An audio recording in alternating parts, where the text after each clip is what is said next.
जो हो जाएंगे ये आर्य समाज के संस्थापक भी थे और दोस्तों यहाँ पर प्रथम अध्यक्ष भी थे। ठीक है, तो इस क्वेश्चन का राइट आंसर आपका ऑप्शन यहाँ पर बी हो जाएंगे। ठीक है, आर्य समाज की जो स्थापना हुआ था दोस्तों, ये कहाँ हुआ था? तो दोस्तों मुंबई में। ठीक है, मुंबई में इनकी स्थापना हुई थी, जिसका पुराना नाम क्या था? बंबई नाम था। और कब हुआ था दोस्तों? तो यहाँ पर याद रखिएगा 10 अप्रैल। ठीक है, 10 अप्रैल 1875 को हुई थी। तो इस क्वेश्चन का आप लोग जरूर याद रखिएगा और डेट भी याद रखिएगा कि डेट जो है ना बहुत बार आपकी परीक्षा में पूछे गए हैं दोस्तों। ठीक है, चलिए नेक्स्ट क्वेश्चन की ओर बढ़िए। अगला क्वेश्चन आपका हो जाएंगे कि ब्रह्मपुत्र नदी को बांग्लादेश में किस नाम से जाना जाता है? देखिए, ब्रह्मपुत्र नदी को बांग्लादेश में किस नाम से जाना जाता है? तो इस क्वेश्चन का राइट आंसर यहां पर आपका सी हो जाएंगे, जमुना के नाम से जाना जाता है। किस नाम से? जमुना के नाम से ब्रह्मपुत्र नदी को जाना जाता है।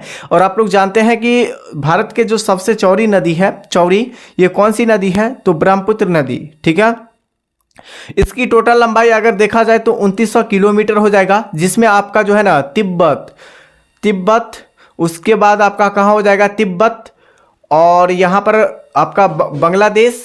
ठीक है, बांग्लादेश, तिब्बत, बांग्लादेश और यहाँ पर आपका भारत में, टोटल भारत में ये तीनों मिलाकर अगर देखा जाए ना, ये तीनों में जो है टोटल 2900 किलोमीटर है। इसमें टोटल अगर भारत का पूछा जाए ना, भारत का, यहाँ पर भारत का अगर पूछा जाए तो 918 किलोमीटर है। ठीक है, यहाँ पर याद रखिएगा।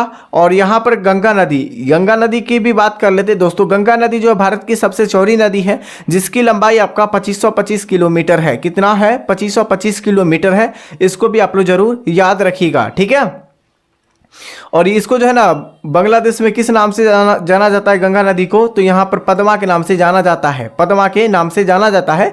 और जहाँ पर ब्रह्मपुत्र नदी और गंगा नदी आपस में मिलती है, ठीक है, आपस में मिलती है, किस नाम से जाना जाता है बांग्लादेश में? तो यहाँ पर किस? मेघना के नाम से। ठीक है, मेघना के नाम से जाना जाता है। इसको भी, इस पॉइंट को याद रखिएगा।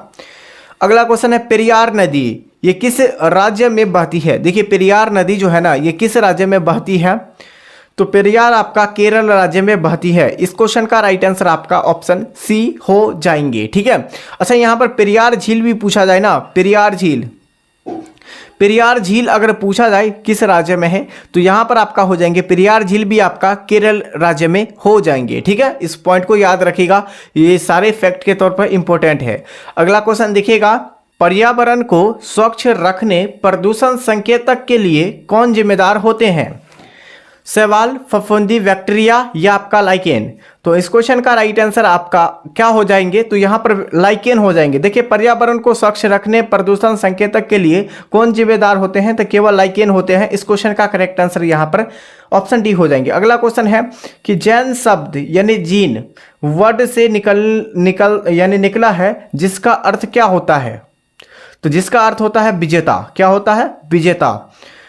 अगला है, राजीव गांधी खेल रत्न पुरस्कार को कब मेजर ध्यानचंद खेल पुरस्कार यानी पुरस्कार जो है ना किया गया है, ये आपको बताना है। ठीक है, तो इस क्वेश्चन का राइट आंसर, जो सही आंसर है यहाँ पर आपका 6 अगस्त 2021 को। देखिए, राजीव गांधी खेल रत्न पुरस्कार को कब मेजर ध्यानचंद खेल पुरस्कार में जो यानी परिवर्तन किया गया था?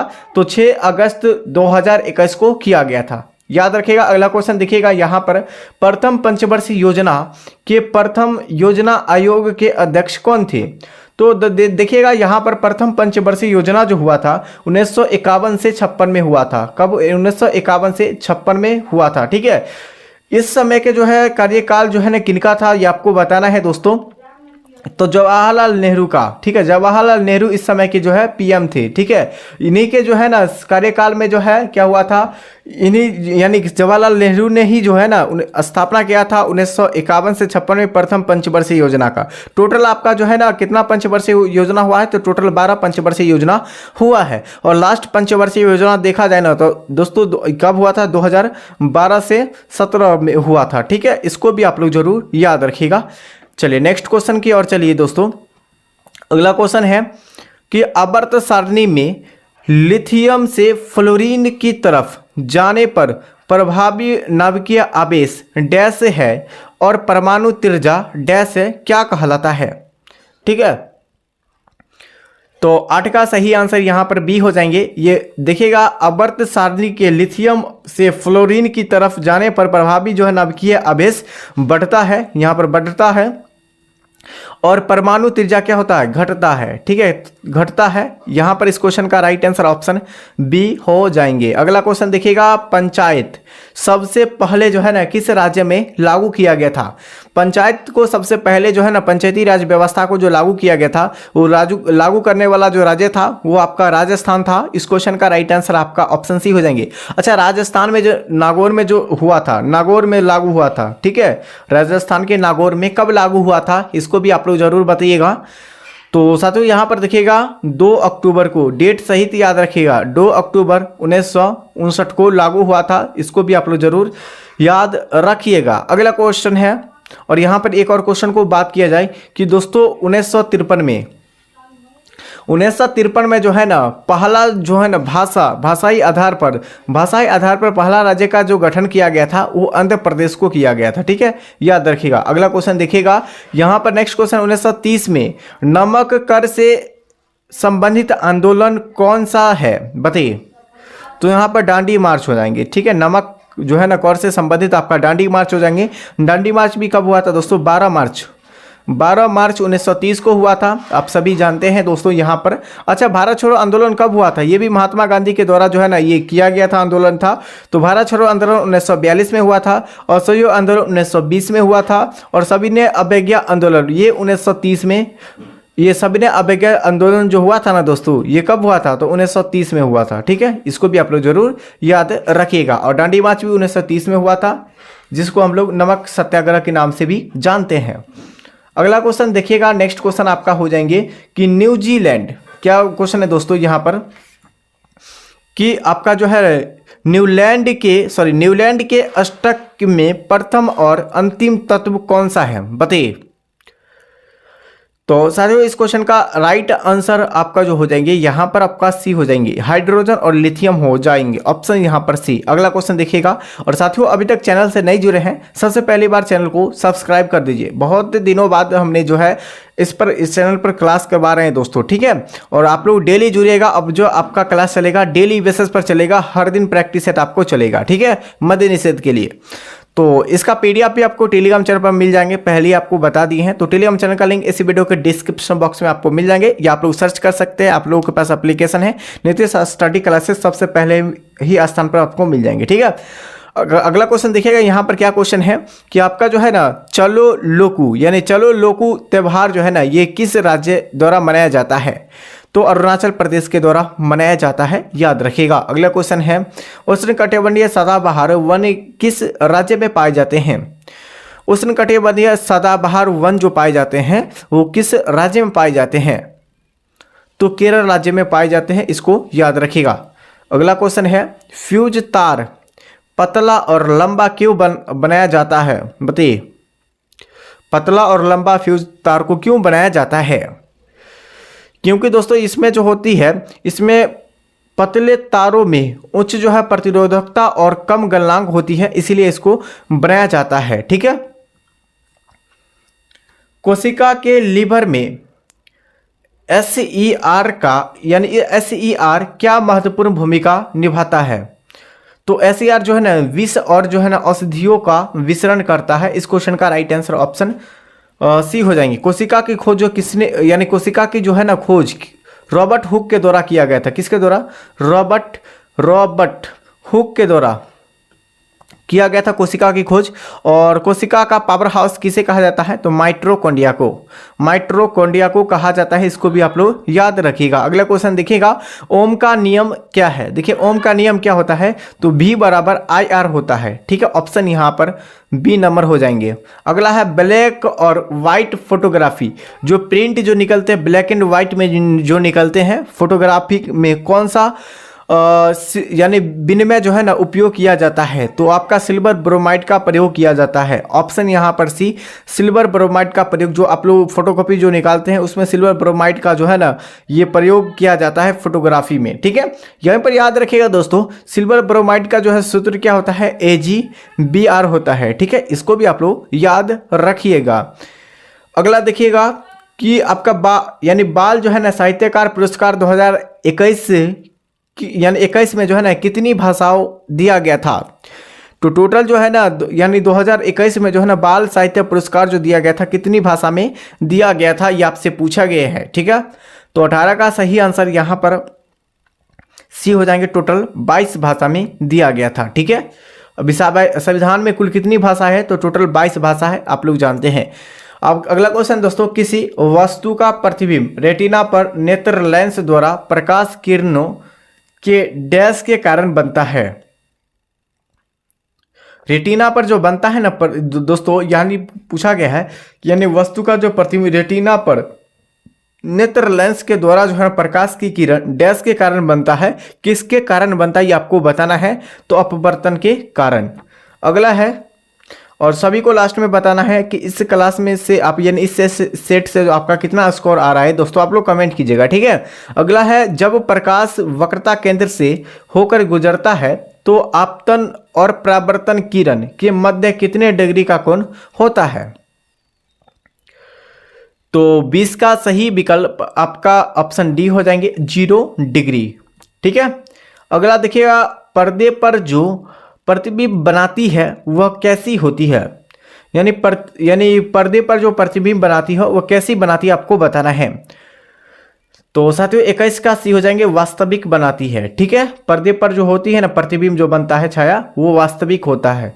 जिप्सम को जलाने पर कौन सी जो है पदार्थ प्राप्त होती है, जिप्सम को जलाने पर कौन सी पदार्थ जो प्राप्त होती है, प्लास्टर ऑफ पेरिस, जिसका सूत्र होता है दोस्तों CaSO4 × ½ H2O होता है। ठीक है, इसको भी आप लोग जरूर याद रखिएगा। जिप्सम का सूत्र ये क्या होता है, यानी प्लास्टर ऑफ पेरिस का सूत्र क्या होता है, CaSO4 × ½ H2O होता है। ठीक है, अगला क्वेश्चन है, दूध में किसके कारण प्रकाश दिखाई देती है। देखिए दूध यानी सॉरी यहाँ पर धुंध में, यानी क्या पूछा गया, धुंध में किसके कारण जो है प्रकाश दिखाई देती है। तो यहाँ पर किसके कारण दोस्तों, टिंडल प्रभाव के कारण। 23 का जो सही विकल्प आपका टिंडल प्रभाव जो है ना, धुंध में जो है ना ये प्रकाश दिखाई देती है। अगला क्वेश्चन है, एक अवतल दर्पण में वस्तु फोकस और वक्रता केंद्र के बीच रखा जाए तो उसका प्रतिबिंब कहां बनेगी। तो यहां पर आंसर यहाँ पर वक्रता केंद्र से दूर बनेगी, याद रखिएगा। अगला क्वेश्चन देखिएगा, यहां पर विद्युत मोटर में कुंडली के अर्ध घूर्णन के बाद जो है ना विद्युत धारा की दिशा ये उत्क्रमित जो है ना कौन करता है। तो यहां पर जो करता है ये विभक्त विलय करता है। ऑप्शन यहां पर सी को सेलेक्ट कीजिएगा। राष्ट्रीय आय संबंधित आंकड़ा कौन सी संस्था जारी करता है। देखिए आय से संबंधित जो संस्था जो जारी करती है, आंकड़ा जो जारी किया जाता है दोस्तों, ये किसके द्वारा, तो यहां पर केंद्रीय सांख्यिकी संगठन के द्वारा। इस क्वेश्चन का जो राइट आंसर आपका ऑप्शन यहां पर सी हो जाएंगे, केंद्रीय सांख्यिकी संगठन। ठीक है, सांस लेने में हवा का आदान प्रदान हेतु फोकस यानी फेफड़े जो है ना, फेफड़े की सहायता कौन करता है आपको बताना है, जिसे ट्रैकिया कहते हैं और आप लोग जो है श्वास नली भी कहते हैं। ठीक है, अगला देखिएगा, संघाई हिरन किस राज्य का राजकीय पशु है। संघाई जो हिरन जो है ना किस राज्य का राजकीय पशु है। तो संघाई पूछा गया है ना, तो इस क्वेश्चन का राइट आंसर यहां पर मणिपुर का हो जाएंगे संघाई। अगला है, कौन सी नदी अमरकंटक की पहाड़ी से निकलती है। सबसे पहले याद रखिएगा, अमरकंटक की पहाड़ी जो है ना ये कहाँ स्थित है दोस्तों, मध्य प्रदेश में स्थित है। ठीक है, मध्य प्रदेश में अमरकंटक की पहाड़ी है और यहाँ से दो नदियाँ निकलती है, एक सोन निकलती है और दूसरा कौन निकलती है, तो नर्मदा। ठीक है, दूसरा नर्मदा नदी निकलती है दोस्तों अमरकंटक की पहाड़ी से। इस क्वेश्चन का जो राइट आंसर आप लोग याद रखिएगा, ऑप्शन यहाँ पर सी नंबर जो हो जाएंगे, यहाँ पर 29 का सी बिल्कुल राइट आंसर आपका हो जाएंगे। ठीक है, अगला क्वेश्चन देखिएगा, यहाँ पर अनुच्छेद 51 के ए किस भाग से संबंधित है। तो अनुच्छेद 51 के ए जो है ना, आर्टिकल 51 की ये भाग जो है ना, ये 4 के ए से संबंधित, जिसमें मौलिक कर्तव्य है। और मौलिक कर्तव्य जो है ना किस देश के संविधान से लिया गया है भारत में, तो ये रूस के संविधान से, ठीक है। और मौलिक अधिकार पूछा जाए, अगर मौलिक अधिकार पूछा जाए यानी किस देश के संविधान से लिया गया है, तो अमेरिका के संविधान से लिया गया है। इसको भी आप लोग जरूर याद रखिएगा, वो भी भाग 4 में है मौलिक अधिकार। अगला क्वेश्चन है CORPA का फुल फॉर्म क्या होता है, यानी कॉर्पा का फुल फॉर्म क्या होता है? तो यानी कस्टमर प्रोटेक्शन एक्ट होता है। इसको भी आप लोग जरूर ऑप्शन यहां पर बी को याद रखिएगा, क्योंकि आपकी परीक्षा में फुल फॉर्म से जो है ना संबंधित 2 से 3 क्वेश्चन पूछा जाता है, ठीक है। बिहार पुलिस में तो 5-6 क्वेश्चन पूछा गया था, इसको भी आप लोग जरूर याद रखिएगा। अगला क्वेश्चन है दोस्तों, अनुच्छेद 279A किससे संबंधित है, आपको बताइए। तो जीएसटी से संबंधित ऑप्शन यहां पर बी हो जाएंगे। अगला क्वेश्चन देखिएगा, मासिनराम किन पहाड़ियों पर स्थित है? तो मासिनराम जो है ना ये खासी पहाड़ियों पर स्थित है। और खासी पहाड़ी जो है ना ये कहाँ स्थित है?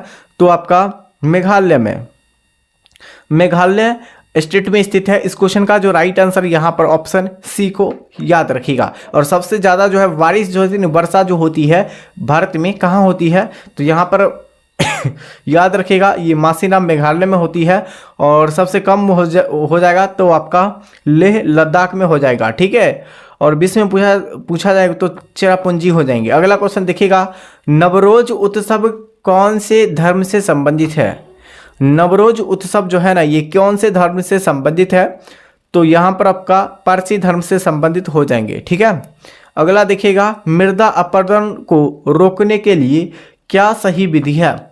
मृदा अपरदन को रोकने के लिए कौन यानी क्या विधि है आपको बताना है। तो यानी कि जो है ना यहाँ पर जो सही आंसर हो जाएंगे ये समुच्चय रेखीय जुताई, इससे संबंधित आपका सही विधि हो जाएंगे, ठीक है। अगला क्वेश्चन है, और साथियों अभी तक हमारे चैनल से नहीं जुड़ पाए हैं तो चैनल को आप लोग सब्सक्राइब कर दीजिए और इस वीडियो को लाइक और शेयर जरूर कीजिएगा, ठीक है। और दोस्तों आप लोग को कोई भी परीक्षा की तैयारी करते हैं तो आप लोग इस चैनल से आप लोग जुड़ सकते हैं दोस्तों, ठीक है। तो चलिए इस वीडियो को हम लोग यहीं पे द एंड करते हैं। तब तक आप लोग को रात 8 बजे आपको डेली बेसिस पर आपको क्लास मिल जाएगा, ठीक है। तो आप लोग डेली जुड़िएगा, ठीक है। तब तक के लिए साथियों जय हिंद जय भारत।